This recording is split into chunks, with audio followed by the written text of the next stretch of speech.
three considerations for planning a successful database migration. Just three.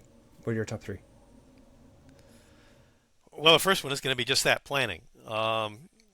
Spend most of your time in planning. Plan to spend most of your time in planning. Figure it out ahead of time.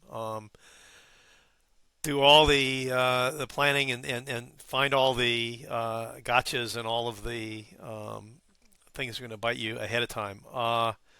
And the next one kind of goes along with that, and that's model your data before you move it.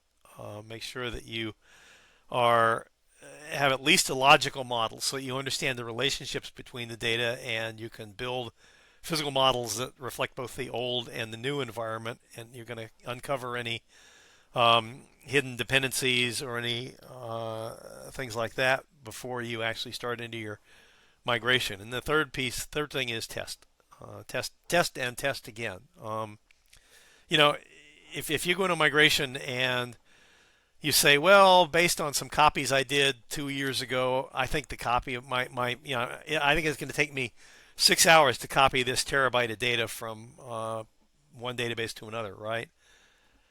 And you get into your migration, and it's a big bang migration, and instead of taking 6 hours, it takes 12. Well, now what do?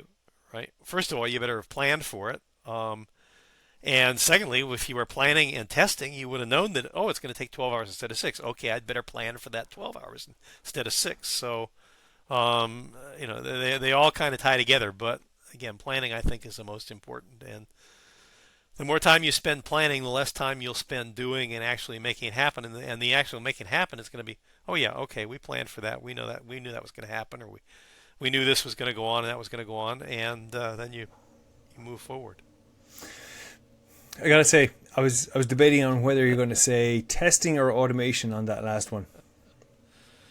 Well, automation is important, and it's good to automate everything you can. But the first thing is you can't automate chaos, right? If you haven't planned right and you don't understand your environment, if you haven't modeled your environment so you understand it, automation is not going to do you any good. You get same garbage you had before, you're going to have in the new system, right? And you don't want that. You want to have at least a little bit of improvement and a little bit better system. So automation is good, but that's going to come after, I think, planning and modeling and Modeling. probably Yeah. testing as well.